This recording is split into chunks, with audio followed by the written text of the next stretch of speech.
Good evening students. उम्मीद है कि आप सभी स्वस्थ होंगे और हमारा वीडियो आप तक पहुंच रहा होगा।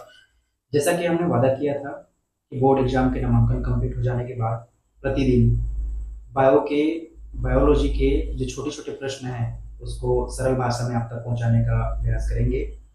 जो इम्पोर्टेंट प्रश्न है उसी टॉपिक को हम कवर करेंगे, ये हमने वादा किया था। तो आज शुरुआत करते हैं पहले वीडियो से। आज की इस वीडियो में हम देखेंगे कि जेनेटिक्स के अंतर्गत पूछे जाने वाले जो सबसे महत्वपूर्ण प्रश्न है, जिसमें से प्रभावी लक्षण और अप्रभावी लक्षण के बारे में लगातार बोर्ड पिछले कई वर्षों से पूछते आ रहा है।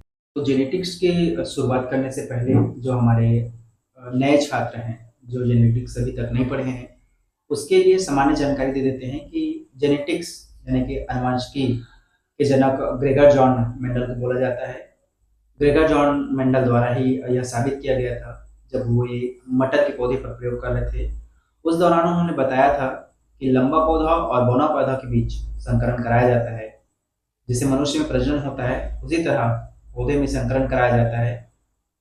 तो प्रथम पीढ़ी में यानी जो फर्स्ट उसके संतति प्राप्त होते हैं उसमें हमेशा लंबा पौधा ही आ रहा था, जबकि माता पिता से लक्षण आते हैं जिसमें एक लक्षण पिता से आएगा और एक लक्षण जो है माता से आएगा। मान लो उसके पिता जो है वो लंबा पौधा है और उसकी माता जो है बौना पौधा है, इसके बावजूद भी हमेशा प्रथम पीढ़ी में लंबा पौधा ही प्राप्त होता था। तो इसी बीच ये जानकारी प्राप्त हुआ था कि प्रभावी लक्षण क्या होता है और अप्रभावी लक्षण क्या होता है। आइए समझने का प्रयास करते हैं ब्लैक बोर्ड के माध्यम से। ये देखते हैं। सबसे पहले आनुवंशिकी के जनक ग्रेगर जॉन मेंडल को बोला गया है। इसने जीन्स के बारे में जानकारी दिया था। तो जीन्स क्या होता है कि किसी भी कोशिका के केंद्र के अंदर में गुणसूत्र पाए जाते हैं, रागीनुमा गुणसूत्र पाए जाते हैं। उसके अंदर में जो कोडिंग होती है उसे जीन्स के नाम से जानते हैं। तो जीन्स ही आगे चल के लक्षण का निर्माण करते हैं। जैसे कि हमारे मनुष्य के बारे में बात करें तो 22 जोड़ी गुणसूत्र एक जैसे होते हैं। 23वां जोड़ी गुणसूत्र अलग होता है, जिसके कारण नर और मादा की उत्पत्ति होती है। आप सभी जानते हैं कि एक जो है माता से आता है और एक पिता से आता है।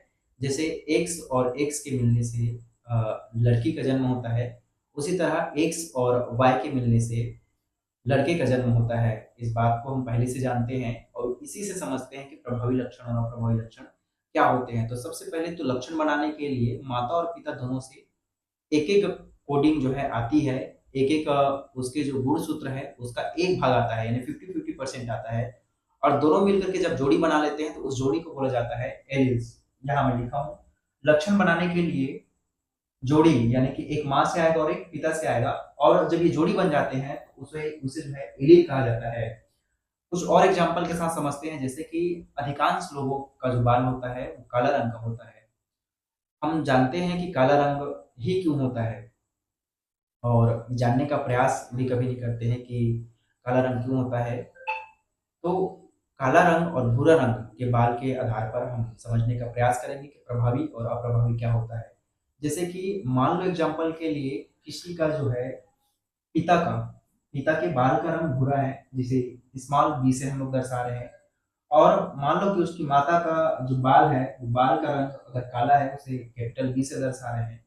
जब दोनों के बीच में प्रजनन होगी या संकरण होंगे तो पौधे के बारे में बात करें तो उसको संकरण कहना रहता है। तो उस स्थिति में संकरण से अगर बात करें तो प्रजनन के बाद माता और पिता से जो प्रथम पीढ़ी प्राप्त होंगे यानी उनकी जो संतति होगी, चाहे वो लड़का हो या फिर लड़की हो, तो उसमें 50-50% ये गुणसूत्र जो है प्रवेश करेंगे। जैसे कि बी और बी, जिसको हम लोग काला रंग माने हैं, और स्मॉल बी जो कि पिता का है वो भूरा रंग माने थे। तो यहाँ से एक भी आएगा और यहाँ से भी एक भी आएगा, 50-50% आना रहता है, तब जाके एलील का निर्माण होता है। तो प्रथम पीढ़ी में काला रंग प्राप्त होता है।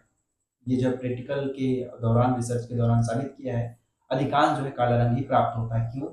क्योंकि इसमें जो प्रभावी लक्षण है, जो बी है, वो हमेशा काला रंग को प्रदर्शित करता है और दूसरे जो एलील है, जो उसके पिता से जो आ रहा था, उसको नष्ट कर देता है, उसको दबा देता है। तो मुख्य रूप से हम ये कह सकते हैं कि वे लक्षण जो प्रथम पीढ़ी में दिखाई देते हैं प्रभावी लक्षण कहलाएंगे। वे लक्षण जो प्रथम पीढ़ी में दिखाई नहीं देते हैं या फिर प्रभावी लक्षण द्वारा नष्ट कर दिए जाते हैं, वे कहलाएंगे अप्रभावी लक्षण। तो वीडियो में बने रहने के लिए धन्यवाद। इसी तरह की नई जो है वीडियोस टॉपिक को जानने के लिए हमारे चैनल से जुड़े रहेंगे। बहुत जल्द एक नई जानकारी के साथ पुनः हाजिर होंगे।